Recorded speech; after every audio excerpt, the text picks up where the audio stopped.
बिस्मिल्लाहिर्रहमानिर्रहीम, अस्सलाम वालेकुम। चेयरमैन नैब आफ्ताब सुल्तान साहब का एक इस्तीफ़ा बर्बाद सिस्टम को बुरे तरीके से एक्सपोज कर गया है। जो चेयरमैन नैब है वो ये कह करके मुस्तफ़ी हो गए थे कि वो इस माहौल में काम नहीं कर सकते। चेयरमैन नैब ये कह करके मुस्तफ़ी हुए कि उन पर बहुत ज़्यादा दबाव है और दबाव है सियासी गिरफ्तारियों का। लेकिन असल खबर जो मैं एक्सक्लूसिवली सीधी बात की ऑडियंस को इस टाइम पर देने वाली हूँ, नाजरीन को, वो ये है कि जिस दबाव की चेयरमैन नैब बात कर रहे हैं वो दबाव हुकूमत की तरफ से नहीं था, बल्कि वो दबाव कुछ गैर सियासी शख्सियात की तरफ से था, जिसके अंदर पॉलिटिकल विक्टिमाइजेशन हो, सियासी मुकदमात हों, सियासी गिरफ्तारियां हों। ये तमाम मामलात थे जो कि एक्सपेक्ट किए जा रहे थे कि चेयरमैन नैब उनके ऊपर अमल करेंगे, मगर चेयरमैन नैब राजी नहीं हुए और उन्होंने इस्तीफ़ा दिया चंद दिनों पहले, जो कि आज कबूल हुआ। शहबाज शरीफ साहब, the prime minister of Pakistan, ने उस इस्तीफ़े को कबूल किया और जो चेयरमैन नैब हैं वो चलता बना। मज़े की बात यह है कि पाकिस्तान तहरीके इंसाफ के ऊपर बुरा वक्त बहुत पहले आ जाना था, लेकिन चेयरमैन नैब के इस्तीफे से जो पाकिस्तान तहरीके इंसाफ के ऊपर बुरा वक्त आना था, अगर मैं ये कहूँ कि वो टल गया है तो कुछ गलत नहीं होगा।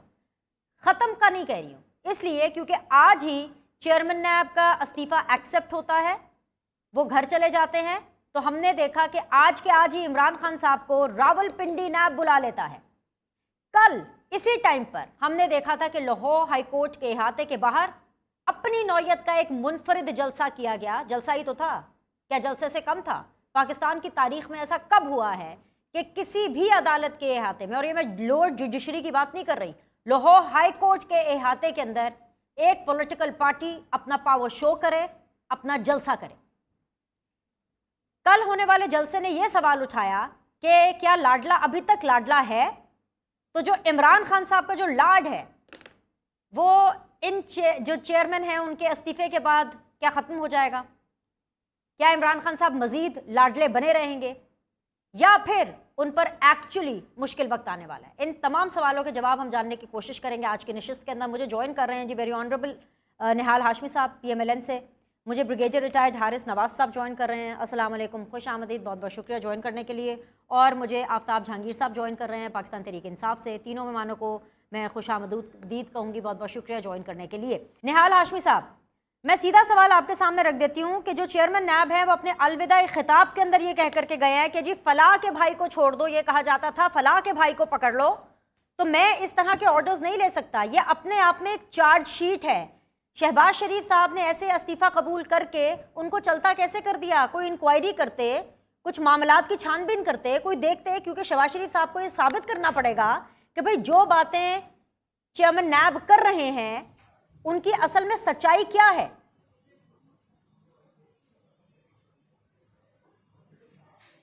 बिस्मिल्लाहिर्रहमानिर्रहीम।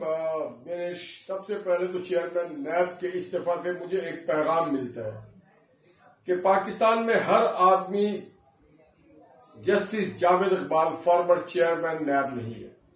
शाबाश। आज भी अच्छे और बाज़मीर और बाकिरदार और ईमानदार लोग मौजूद हैं और उसका सबूत मौजूदा चेयरमैन सुल्तान साहब ने दिया कि वो कोई भी प्रेशर डाल रहा, और फिर न सिर्फ सबूत दिया बल्कि उन्होंने इस जो गंदा और एक घिनौना निजाम है हमारे मुल्क का, उसको बेनकाब किया। वो कोई भी हो, वो हमारी पार्टी का हो, किसी और पार्टी का हो, कोई सामने आते भी नहीं, पीछे छुपते भी नहीं, वो हो, कोई भी हो, ये बता दिया गया कि एक पावरफुल आदमी, एक ईमानदार आदमी, एक सच्चे आदमी को आपने फोर्स किया कि वो इंडिपेंडेंटली अपना काम ना कर सके, और अपने ये इस मुल्क के माशरती निजाम के मुंह पे एक तमाचा है, और वो अभी तक आवाज आ रही है।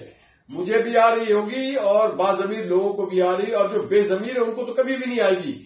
वो तो ये समझते हैं कि शायद सुल्तान साहब ने गलत काम किया, मगर सुल्तान साहब ने एक पिंडारा बॉक्स खोल दिया है कि जनाब माजी में चेयरमैन नैब कैसे चलता था और आइंदा कैसे चलाया जाना चाहिए, और कौन वो लोग हैं जो पर्दे के पीछे हैं, जो पाकिस्तान के माई बाप बने हुए हैं, जो नैब के इदारे के साथ भी खिलवाड़ करवाना चाहते हैं और जो करप्ट लोगों को बचाना चाहते हैं।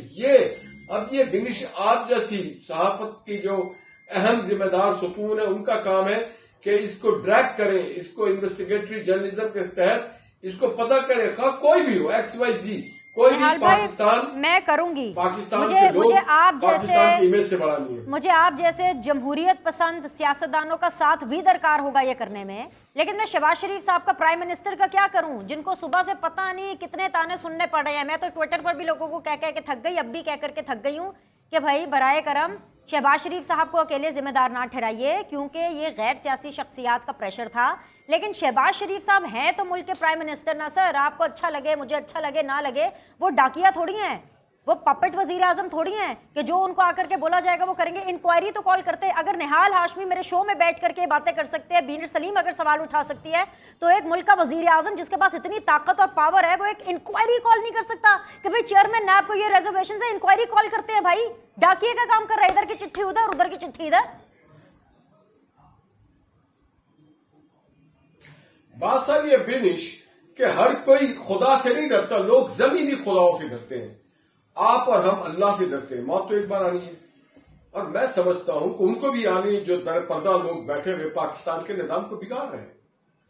और डरे वो खौफ खुदा रखें और मादी के हालात देखें। कोई आज मौजूद नहीं है पाकिस्तान की जिन्होंने खिलवाड़ किया, और आज उनके खानदान को भी लोग बाइज्जत तरीके से याद नहीं करते। तो मैं समझता हूं कि इस मुल्क के साथ वो लोग, मैं हाथ जोड़ के कहता हूं, खिलवाड़ बंद करें। कोई भी हो, अगर वो बेकसूर है नोटिस जाए, अच्छी बात है, सामने पेश हो, वो बेकसूर है, दूध का दूध पानी का पानी हो जाएगा। वो निहाल भाई, अब तो खिलवाड़ करने वालों में आप भी शामिल हो गए। वोट ऑफ नो कॉन्फिडेंस से पहले आप उन लोगों में शामिल थे जिनके साथ खिलवाड़ हो रहा था, अब तो खिलवाड़ करने वालों के साथ आप भी शामिल हो गए। तो सवाल आपसे भी पूछा जाएगा माजरत के साथ, और अगर आपके अंदर इख्तियार नहीं है, हिम्मत नहीं है, तो ये मेरे जुड़े हुए हाथ देख ले सर। मैं आपकी बड़ी इज्जत करती हूँ, लेकिन मैं आपसे इस्तीफे का मुतालबा करती हूँ। अगर आप इतने बेबस हैं और आपके पास अगर इख्तियार नहीं है, तो हुकूमत को इस्तीफा देकर के घर चले जाना चाहिए सर।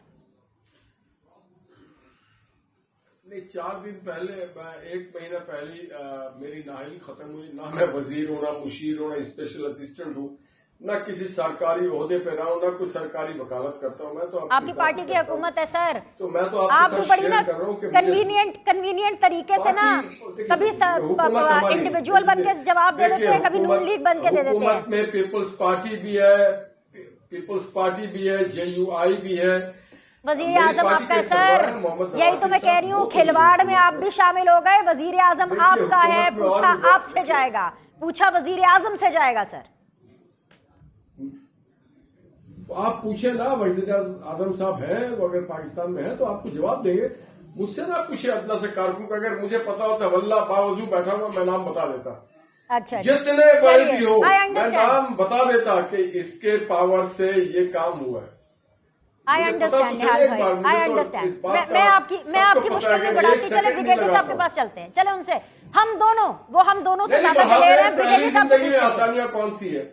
चलिए ब्रिगेड साहब से पूछ लेते हैं, वो देखना, आप देखिएगा वो दलेरी से जवाब देंगे, मुझे पता है। मैं I understand your situation. Brigade साहब बहुत बहुत शुक्रिया सर ज्वाइन करने के लिए। मैं आपसे सीधा सवाल ये रखूंगी, ये कितना बड़ा धचका है पाकिस्तान के इन मौजूदा हालात के लिए कि एक चेयरमैन नैब सिर्फ इस्तीफा नहीं देता, ये कह करके अपने अलविदाई खिताब में इस्तीफा देता है कि भाई माहौल नहीं है, प्रेशर है, पॉलिटिकल विक्टिमाइजेशन करने का कह रहे हैं, मैं ऐसे माहौल में काम नहीं कर सकता, एक्सेट्रा एक्सेट्रा एक्सेट्रा।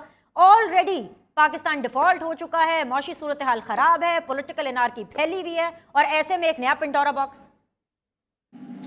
देखिए मनीष, बात यह है कि इसको नैब को इनफेक्टिव और टूथलेस और उसके विंग्स किसने क्लिप किए?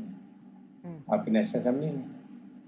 एक आपके पास अदारा था जो 99 में बना, ऑर्डिनेंस आया, नैब ऑर्डिनेंस, और उसमें फिर 20 साल 22 साल तक कोई अमेंडमेंट नहीं हुई है।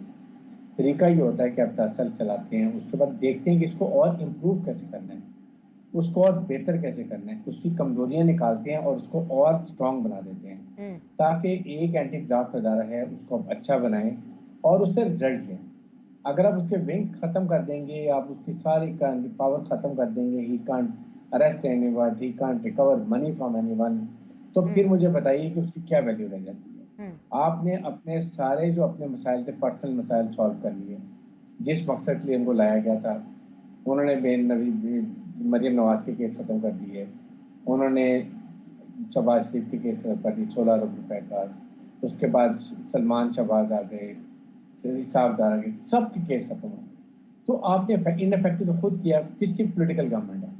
ठीक है ना, बात हमें वो करनी चाहिए जो एक्चुअली जिसकी वजह मेरे ख्याल में गए हैं उन, और फिर जिस मकसद लाया था वो काम पूरा हो गया। अब यहाँ पर कोई ये बिल्कुल इल्जाम लगा देना कि जी फलां कह रहा था, पॉलिटिकल गवर्नमेंट है, it's a prime minister of Pakistan Shahbaz Sharif है, he is the one who has to fire the shot and he is control. वो जो भी बात करते होंगे उनकी कौन लेकर आया था आफ्ताब सुल्तान को, वी ऑल नो इट। तो वो तो सारे ठीक काम है। हो गए। इसलिए देखिए हमें ये अननेसेसरी इस तरीके की बात कर देना, इल्जाम लगा देना, क्योंकि एक अदारा है जो बोल नहीं सकता, they don't come and they do your work. अभी जब वो कह रहे हैं पोलिटिकल, आपकी सियासतदान ने देखा कोई मेच्योरिटी दिखाई है? किसी कहीं बैठ के उन्होंने अपने मसाइल हल करने की कोशिश की है? कोई अवाम को ये बताया कि yes we are capable now, we don't look towards establishment, हमें कोई भी साकी नहीं चाहिए, हम अपने फैसले ऑपोजिशन गवर्नमेंट बैठ के हम खुद करेंगे, हल निकालेंगे, खुद जब डू इट। सो ये चीज़ें आप मत करते। इस वक्त Pakistan is fighting to very very difficult period, जिसमें आपकी इकोनॉमी भी खराब हुई हुई है, आपकी पॉलिटिकल इंस्टेबिलिटी है, पोलराइज सोसाइटी हो गई है, इनटॉलरेंस है, टेररिज्म बढ़ गया है। इसको क्या पूरा सब ने बैठ के रिजॉल्व करने की कोशिश की? एपीसी कॉल करना, इट डजंट मैटर। एपीसी में सारे वो लोग हैं जो आपकी हुकूमत में हैं, कैबिनेट में हैं। जब ऑपोजिशन आएगी तो फिर इसकी अफादियत होती है। वो उसके लिए क्या आपने कॉल दी ऐसी की? तो मैं ये कहता हूँ इस वक्त अभी भी मैं स्ट्रांगली फील करता हूँ कि ये नैब को स्ट्रांग बनाएं, कमजोरियां खत्म करें, इसको बिग स्ट्रांग करें ताकि ये डिलीवर करे। एक ही अदारा था जिससे लोग डरते थे, अब वो भी डर खत्म हो गया। एंटी करप्शन FIA हुकूमत की होती है, एंटी करप्शन प्रोविंशियल लेवल पर होती है, तो देयर नो ठीक है। अकाउंटेबिलिटी। 50 करोड़ से ऊपर केस हैं, तो ये चीजें सोचें। आई थिंक हमें अब बेहतरी की तरफ जाना चाहिए। बेहतरी की तरफ जाना चाहिए, लेकिन सियासतदानों ने अभी तक कोई अच्छा इंप्रेशन छोड़ा नहीं है। आफ्ताब एब्सोल्युटली। जहांगीर साहब, बहुत बहुत शुक्रिया ज्वाइन करने के लिए। भाई मैंने तो सवाल ढेर सारे तैयार किए हुए थे, आप तो जलसा मोड में ही हैं, ये कौन से जलसे हो रहे हैं, लेकिन चलें ठीक है, अच्छा है, आपने भी अपनी रौनक लगाई हुई है। लेकिन आफ्ताब आफ्ताब भाई, आवाज़ आ रही है ना आपको? जी जी बिल्कुल आ रही है। ओके। आफ्ताब भाई, आप ही के हम नाम हैं आफ्ताब सुल्तान साहब, वो आप लोगों को अच्छा नैरेटिव दे के गए हैं। वैसे कसम से पाकिस्तान की तारीख में अगर किसी को नैब रास आया है ना, तो वो PTI है। जब आपकी हुकूमत थी तो नैब आपके साथ था, अब आपकी ऑपोजिशन है तो अभी भी जो नैब है वो आड़े आ रहा है कि नहीं भाई हम नहीं होने देंगे इंतकामी कार्रवाइयां। तो आपको तो नैरेटिव दे दिया है चेयरमैन नैब के इस्तीफे ने, अब इमरान खान साहब ने रट्टा मार लिया होगा और सब जगह जाकर के वो यही बताएंगे कि देखो जी मेरे खिलाफ वो क्या करने वाले हैं। अच्छा देखें दिनेश, पहले तो मैं आपको भी और मेरे साथ दोनों शरीक गुफ्तगू जो हैं ब्रिगेडियर साहब और हाशमी साहब को मेरा सलाम। मुझे ये समझ नहीं आती कि देखें जब एक इदारा है और वो इदारा अपना काम कर रहा होता है तो उस वक्त की हुकूमत के ऊपर सारे इल्जामात लगा दिए जाते हैं कि जी ये सारी जो विक्टिमाइजेशन हो रही है ये PTI की हुकूमत कर रही है। हालांकि ये जितने मुकदमात थे ये सारे पहले के बने हुए थे, जिनके ऊपर तहकीकात नैब कर रही थी, रिकवरियां नैब कर रही थी, जो काम भी था नैब कर रहा था। अब उसके बाद जब अभी नए जब फौरन आते ही जो सबसे पहला काम किया था इस गवर्नमेंट ने, इसने कहा था कि जी नैब के चेयरमैन को हटा देंगे तो PTI के हाथ पांव कट जाएंगे, वो तो हमारे मजे ही मजे होंगे। लेकिन कभी कभी जो इंसान है ना वो सच बात भी करता है और वो उसके अंदर थोड़ा सा अल्लाह मियां हौसला भी डालता है। शायद यही उसकी अदा अल्लाह मियां को पसंद आ जाए और वो मगफरत पालें जब इस दुनिया से जाएं। तो देखिए मैं ये कहता हूँ कि जब उन्होंने कहा है तो यकीनन कोई वजह तो होगी ना कि जो मुकदमात ये बना रहे हैं और जो सब कुछ ये कर रहे हैं और उसके जरिए ये नैब के जरिए जो है किसी पार्टी के सरबराह को वो चाहते हैं कि वो नाअहल हो जाए, वो चाहते हैं कि वो जी घर बैठ जाए, जैसे कि नवाज शरीफ साहब थे या जो भी थे कोई वो लोग। तो मैं समझता हूँ ये सियासत की खूबसूरती तो खत्म होती जा रही है। यहाँ पर तो आप जिसकी लाठी उसी की भैंस वाला मामला शुरू हो गया है। लेकिन ये कि अब ये काम है सुप्रीम कोर्ट का कि सुप्रीम कोर्ट आफ्ताब सुल्तान साहब को बुलाए और पूछे कि क्या किन लोग कौन से लोग क्या इन्फ्लुएंस कर रहे थे आपको और वो क्या करना चाह रहे थे, समझे ना, ताकि ये चीजें खत्म हो। इदारा अगर मजबूत नहीं होगा पाकिस्तान में तो पाकिस्तान तरक्की कैसे करेगा? आफ्ताब भाई, जैसे ही चेयरमैन नैब ने अपना इस्तीफा दिया, जैसे ही उनका इस्तीफा मंजूर हुआ, साथ ही नैब ने आपके चेयरमैन को बुला लिया है 9 मार्च को, और अकेले नहीं बुलाया, उनको बुलाया है उनकी बेगम साहिबा के साथ, बुशरा बीबी के साथ। तो बुशरा बीबी और इमरान खान साहब को 9 मार्च को नैब ने तलब किया है। अब आप तो हैशटैग चलाते हैं, हैशटैग इमरान खान हमारी रेड लाइन, तलब होंगे वहां पे? अच्छा देखिए, पहली बात तो ये कि ये जो जाने वाले चेयरमैन है उन्होंने किया है या जो अभी for the time being chairman है या जो भी नायब है उसने किया है?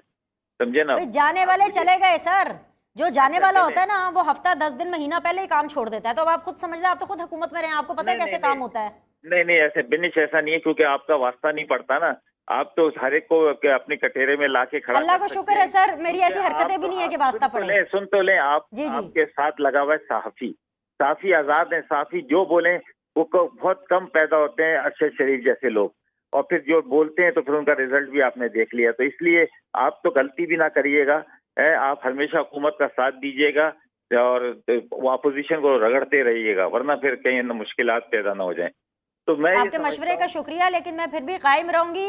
मैं जो हूं ना अवाम का साथ दूंगी। वैसे आपको ये बात नहीं कहनी चाहिए, आप 4 साल हुकूमत में थे, ये तो आपको गवाही देनी पड़ेगी कि मैंने आपका कितना साथ दिया। ये भी बता दीजिए 4 साल मैंने आपका कितना साथ दिया, लेकिन अवाम का साथ देते हुए मैं जारी रहूंगी। निहाल हाशमी साहब, आपके लिए मेरे पास एक खबर है। जी जी जी, आफ्ताब भाई मुकम्मल कर लें। मैं ये कह रहा हूँ कि देखें, इस वक्त सबसे बेहतर वक्त ये था कि सारा कुछ करके देख लें। कल रात को भी इन्होंने करके देख लिया, समझे ना। और ये खुद ख्वाजा आसिफ कह रहा था जी 100 लोग भी नहीं आते हमारे उसमें, 150 भी नहीं आते, इतने दिन वो अस्पताल में रहा, कोई मिलने भी नहीं आता था। तो ये सारी बातें कल ख्वाजा आसिफ ने कह दी, और उसके बाद जो झलक उन्होंने देखी होगी तो उनको यकीनन थोड़ी सा अफसोस हुआ होगा, शर्मिंदगी हुई होगी कि आज मैंने ये गुफ्तगू नहीं करनी थी किसी प्रोग्राम में।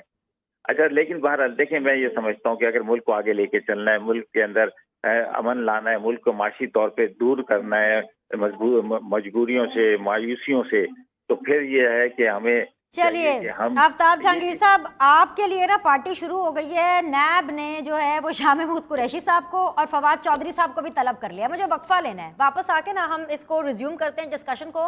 लेकिन जाते जाते मैं निहाल हाशमी साहब आपके लिए खबर दे जाऊँ, नाजरीन को भी खबर दे जाऊँ। आने वाले चंद दिनों में, मतलब 9 मार्च को इमरान खान साहब, बुशरा बीबी एंड शाह महमूद कुरैशी, फवाद चौधरी साहब की पेशी है। उससे पहले ही 9 मार्च से पहले तक इमरान खान साहब ने, पाकिस्तान तहरीक इंसाफ ने जो चेयरमैन नैब के इस्तीफे का मामला है उसको इस तरीके से रट्टा लगाकर सब लोगों को बताना है कि निहाल हाशमी साहब की जो पार्टी है और जो हुकूमत है उसने अंडर प्रेशर और बैकफुट पे चले जाना है। क्या तोड़ है इसका, ये हम जानने की कोशिश करेंगे इस ब्रेक के बाद। Will be back. अस्सलाम वालेकुम जी, आप देख रहे हैं सीधी बात बीनर सलीम के साथ। ब्रेक के बाद आप लोग को खुश आमदीद कहते हैं। पैनलिस्ट मेरे साथ मौजूद हैं। मुझे ज्वाइन किया हुआ ब्रिगेडियर रिटायर्ड हारिस नवाज साहब ने, मुझे ज्वाइन किया निहाल हाशमी साहब ने, मुझे ज्वाइन किया आफ्ताब जहांगीर साहब ने। निहाल हाशमी साहब, जवाब तो मैं ये भी चाहती हूँ कि अब आप आफ्ताब जहांगीर साहब का दें, लेकिन उससे पहले मेरे सवाल का जवाब दे दें। पहले इमरान खान साहब आप लोगों के लिए अनकंट्रोलेबल हैं, जो वो बयानियाँ दे रहे हैं, ये हुकूमत नून लीग उसका तोड़ नहीं दे पा रही है।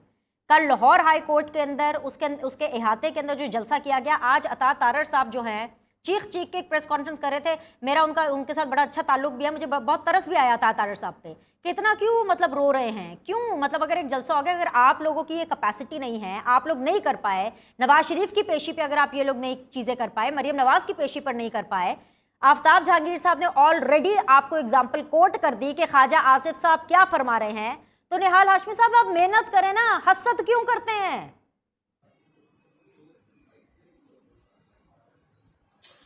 इसका जवाब आपको अता तारर साहब देंगे। मैं एक छोटी सी बात, ब्रिगेडियर हारिस साहब मेरे बाद आए और उन्होंने नैब पे जो बातें की, मुझे बड़ा ताज्जुब हुआ। आपने सवाल पूछा नैब के ऊपर और सुल्तान साहब के ऊपर पूछा, उन्होंने नैब के पावर को डिस्क्राइब कर दिया, वो फिर मरियम बीबी को लेके आ गए, वो फिर हमारी पार्टी को डिस्कस करने लगे।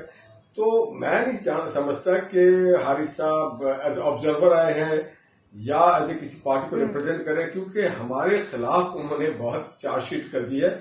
तो मैं समझता हूँ अगर ऑब्जर्वर हो तो ऑब्जर्वर आप कोई होता होगा मेरे ख्याल से। चले, ये तो मैं रिकॉर्ड की दुरुस्तगी के लिए बोल दूं, किसी भी माशरे के लिए नैब जैसा जो खारिज ज़दा इदारा है वो ठीक नहीं है, मगर अब अगर है तो मजबूरी। और दूसरी बात आपको बताता चलूं कि नैब के चेयरमैन के इस्तीफे के पीछे एक ससुर और एक दामाद का खेल है। ससुर मुंसिफ है और दामाद मेंबर पार्लियामेंट थे, तो उनको जब नोटिस भेज दिया गया तो उसके बाद प्रेशर पड़ना शुरू हो गया। तो ये भी जरा आप तहकीकात के लीजिएगा। मैं आपको इशारा दे देता हूं कि दामाद मेंबर थे और दामाद साहब मुंसिफ है। तो ये पाकिस्तान का अलमिया है। We should not hold the brief of XYZ, we should hold the brief of Pakistan, we should hold the brief of common man. देखिए, पाकिस्तान को अगर आपको ठीक लेके चल रहा है ना, तो एक दूसरे को कुछ दिनों के लिए छोड़ दें, भूल जाए, आए पाकिस्तान के मसाइल को डिस्कस करें, आए पाकिस्तान के मसाइल को पाकिस्तान से मौजूद वसाइल से कैसे हल किया जाए, आए आकर के एक बार और हो, हलफ लेते हैं, ओत लेते हैं, हर शोबा जिंदगी के लोग, अफवाज पाकिस्तान हो, पार्लियामेंटेरियन हो, खा सियासी लोग हो, खा वो बिजनेसमैन हो, खा वो जुडिशरी हो, खा वो आम पाकिस्तानी हो, हम अल्लाह को हाजिर नाजिर जान के हलफ लेते हैं कि पाकिस्तान को बानी पाकिस्तान के सोच के मुताबिक और आवाम की फलाह के लिए चलाएंगे, अपनी जात से, अपने घर से, अपने लीडर से, अपने हर चीज से बालातर होंगे। मगर होता ही है कि चंद लोग तो पाकिस्तान को ठीक करने के चक्कर में, बाकी लोग जो है डॉलर भर रहे हैं, रिश्वत आज भी ले रहे हैं, महंगाई का फायदा उठा रहे हैं, वो रेड़े वाला हो या स्टोर कीपर हो या गोडाउन वाला हो या जो एग्रीकल्चर से लेकर जो ठीक करने के चक्कर में है कि हुकूमत डॉलर इकट्ठा करने के चक्कर में है? हुकूमत किस चक्कर में है? हुकूमत क्या चीज होती है? वो अहलकार होते हैं। हुकूमत कौन होते हैं? वो अहलकार होते हैं जिसके ऊपर हम भरोसा करते हैं, सरकारी अहलकार होते हैं, लॉ इन्फोर्सिंग एजेंसीज होती है, बाबू साहबान होते हैं जो क्लर्क बैठे हुए होते हैं, ड्रग इंस्पेक्टर होता है, मार्केट वो वजीर आजम और उनकी कैबिनेट होता है, फिर आइन के मुताबिक, और आइन के मुताबिक वजीर आजम और उनकी कैबिनेट जो कर रही है सर, वो अवाम दोस्त फैसले तो नहीं। रोड पे खड़ा हुआ, अगर एक रोड पे खड़ा हुआ, अगर एक पुलिस एहलकार अच्छा काम कर रहा है तो वो हुकूमत है, क्योंकि उसको ईमान है उसका कि हमारी हुकूमत ने जो मुझे दिया है अहकाम वो ठीक दिया होगा। अगर कोई पुलिस एहलकार 10 रुपए ले रहा है और अगर वो अच्छा काम ना करे तो उसका बंदोबस्त किसने करना है या उसको फिक्स किसने करना है? अगर अच्छा काम ना करे वो शख्स तो हुकूमत ने करना है, उसके बड़े अफसरान ने करना है, हुकूमत ने करना है। एग्जैक्टली ये है ना कि हमारे अपने आप को हुकूमत समझती है, हर अदारा अपने आप को हुकूमत समझती है, हर मौका, हर चौक पे चौराहे पे एक फिरौन बैठा है जो कहता है मैं हूं कानून, मैं सबसे ताकतवर हूं, मेरा कानून चलेगा। चलिए कानून कौन मानता है? और फिर ऊपर से रिश्वत वैसे आप वहां पर भी बेबस रहे हैं, कर आप उसका भी कुछ नहीं सके हैं। पाकिस्तान के मसाइल हल होगा। But I got your point. आगे जरा बढ़े, आपके लिए भी बड़ी इंटरेस्टिंग खबर है। मैं जरा ब्रिगेडियर साहब के पास जाना चाहती हूँ। ब्रिगेडियर साहब, ये डीजावू वाली सिचुएशन है कि शायद ऐसा पहले भी कभी हुआ हो। आपको याद होगा नवाज शरीफ साहब को जब फिक्स करना था तो हमने देखा था कि नैब एकदम से रातों रात एक्टिवेट होती है, एक्टिव हो करके उसको बाहर भेजा जाता है बैरूनी मुल्क, और फिर वहां से आपको पता है पूरा मामला होता है कामा शकामा ये वो, और like rest is history, we all know what happened. अब मैं आपको खबर दे रही हूँ और इसी खबर के ऊपर मुझे आपका तबसरा चाहिए। खबर ये है कि भाई जो नैब है उन्होंने भी अपनी इंक्वायरी मजीद आगे बढ़ाने के लिए यूएई जाना है, और यूएई जो जा रहे हैं वो जा रहे हैं इमरान खान साहब के हवाले से तोशा खाना केस को लेकर के। सो फिर से यही होगा कि एकदम से अब नैब एक्टिवेट हुई है, बैरून मुल्क जाएगी, यूएई पहुंचेगी, वहां पर उनको चीज़ें पता चलेगी, घड़ी का कुछ पता चलेगा, किधर बेची, पैसे कैसे आए, किसी के प्लेन में ब्रीफकेस में रख के पैसे आए, कहाँ आए, किसके अकाउंट में गए, कैश आया, व्हाटएवर। सो ये मामलात इमरान खान साहब के लिए तो बहुत टफ हो जाएंगे, ऐसा ही है? देखिए बात यह कि नैब में, क्योंकि मैं थोड़ा सा अर्सा रहा हूँ, 1-1.5 साल रहा हूँ, मुझे नैब का वर्किंग पता है। होता ही है कि पहले वो इंक्वायरी करते हैं, 2-3 महीने 4 महीने डिस्क्रीट इंक्वायरी करते हैं। जब उनको कोई एक्शनेबल एविडेंस मिल जाती है उसके बाद वो उसको ओपन करते हैं और फिर बुलाना शुरू करते हैं, ताकि जब देखते हैं कि मटेरियल सफिशिएंट है प्रोसिक्यूशन के लिए फिर वो करते हैं। मे बी अभी ये इन दिनों में ये फाइनलाइज हुआ होगा कि इनके पास कोई इन्फॉर्मेशन आ गई होगी, वहाँ पर लोग जिनकी एविडेंस लेने चाह रहे होंगे वो यहाँ नहीं जा रहे होंगे, उनके लिए जा रहे होंगे, या और इस तरह जितनी भी इंक्वायरी होंगी, इट्स नॉट एक तोशा भी खाना भी नहीं, और भी केस होते हैं, दे विल कलेक्टेड, और फिर सारे जिस के भी होंगे वो फाइनलाइज करके चेक करके आ जाएंगे। That should be one of the reason. और इसी तरीके से बाकियों को जो बुला रहे हैं, ये इतना से जो खामोशी रही, यही होता है कि इंक्वायरी करते हैं, फाइंड आउट, और फिर उसके बाद वो बुलाना शुरू कर देते हैं। वो आप वो उस तरह नहीं बुलाते कि पहले बुला लो, हरासमेंट करो, फिर करो। Now they have to according to new law, वो आप सारा डिटेल दें, मालूम करें, फिर उनको बुलाएं, उनको मौका दें अपनी वजाहत देने का, क्लियरेंस करने का, और उसके बाद जो भी एक्शन नैब का वो किया जाता है। मेरे ख्याल में ये एक वजह हो सकती है जिस वजह से ये अब वहाँ पर जा रहे हैं। और अगर यहाँ भी इमरान खान को या उनकी बेगम को बुला रहे हैं तो अब उनको इतनी एविडेंस हो गई होगी कि जिसको वो कन्फ्रंट करके दे लाइक तो आज ये हमारे पास इंफॉर्मेशन है, ये हमारे पास डिटेल है। अब आप जो अगर क्लैरिफाई करते हैं, you can justify, please let us know ये। लेकिन विक्टिमाइजेशन किसी की नहीं होनी चाहिए। अगर तोशा खाना का भी ये देखें, तोशा खाना में हुकूमत ने कह दिया कि जी ये सीक्रेट है, हम नहीं दे सकते, तो फिर एक prime minister, ex prime minister को ये नहीं करें, आप फिर सब करें। इस तरह फॉरेन फंडिंग में अगर एक को आपने पकड़ा तो बाकी भी इंक्वायरी करके मेक एवरीवन एट पार, और फिर आप जो भी करें कानून के मुताबिक बिल्कुल।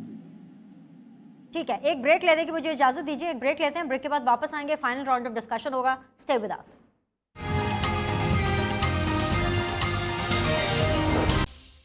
ब्रेक के बाद जी आप लोग को खुशामदीद कहते हैं, आप देख रहे हैं सीधी बात मीर सलीम के साथ, फाइनल राउंड ऑफ डिस्कशन है। निहाल हाशमी साहब, इन तमाम तर बातों में चेयरमैन नैब, उनके इस्तीफे, उनके ऊपर दबाव, कौन दबाव डाल रहा है, ये सब बातें तो होती रहेंगी, ये एक तरफ।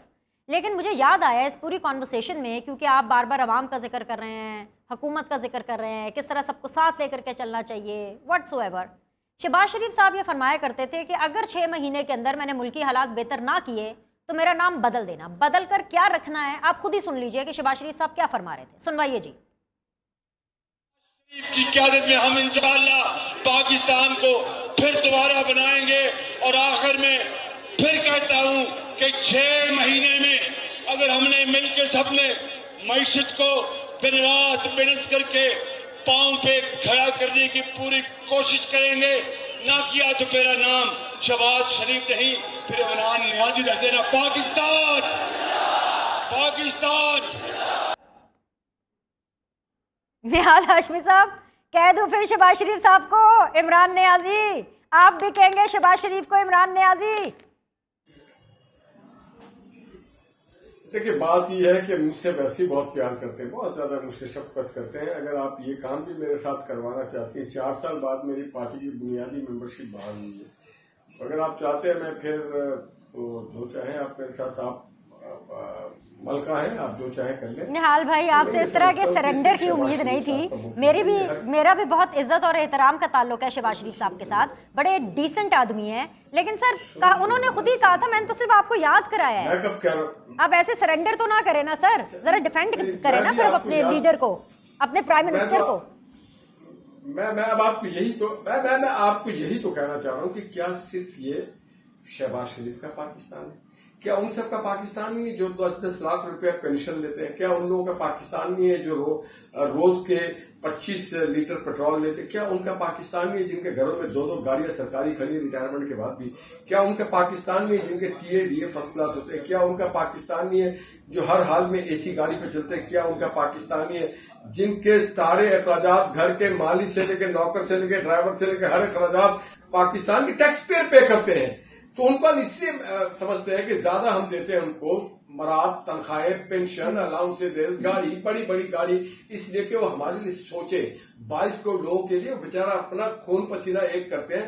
अगर दूसरी तरफ हम देखते हैं कि वो सिर्फ हमारे टैक्सों पे पलते हैं। तो सिर्फ शहबाज शरीफ तो कोई तनख्वाह नहीं लेते, शहबाज शरीफ तो अपने जेब से ट्रेवल करते हैं। मैं उन सबको आपकी तरफ से एड्रेस कर रहा हूं जो इस मुल्क में हाजिर भी है तनख्वाह लेने वाले, और जो रिटायर्ड है वो भी तनख्वाह लेने वाले, वो किसी भी शोबा जिंदगी में हो, वो पाकिस्तान के। मुझे एक बड़े बिजनेसमैन ने कहा कि आपको पता है कि हम बिजनेसमैन जितना कमाते हैं पाकिस्तान में कोई नहीं कमाता होगा। वो कहते हैं कि जनाब हम आज से 15 वर्ष पहले, उन्होंने मुझे कहा, मैं नाम नहीं लूंगा, बहुत बड़े बिजनेसमैन है, उन्होंने कहा कि 1.5 लाख का हम खरीदते हैं सरिया और 2,40,000 से बेचते हैं। हमारे पास जगह कम पड़ गई है कि हम इतना मुनाफा कमा रहे हैं, हम कहाँ रखें? सिर्फ अगर इस मुल्क में घाटे में है ना, तो हम आप जैसा वर्किंग क्लास आदमी घाटे में, मगर उनको एहसास नहीं है। वो अपने डॉलर कन्वर्ट कर रहे हैं, अपने बैरूनी असासे बना रहे हैं एवरी सेकंड मैन। ये गालियां सिर्फ जो पॉलिटिकल लोग हैं उनके ऊपर, वरना पॉलिटिकल लोग तो बेचारे जेल भी जाते हैं, तकलीफें भी बर्दाश्त करते हैं, पब्लिकली तनकीद भी बर्दाश्त करते हैं।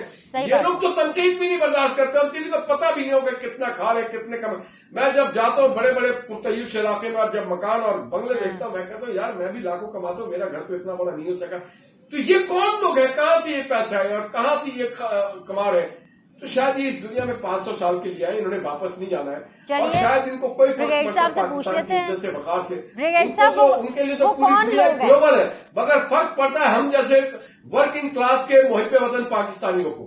ठीक है ब्रिगेडियर साहब, वो कौन लोग हैं, आगे सवाल सुन लीजिए। से लेकर के सारे मरात भाई, मुझे एक इंच जमीन कभी नहीं मिली है, मुझे कोई अलाउंसेस नहीं मिला है कभी, मुझे कोई गाड़ी नहीं मिली है कभी। हम तो कहते हैं हम अपनी गाड़ी, अपना पेट्रोल और फिर टैक्स भी देते हैं हम।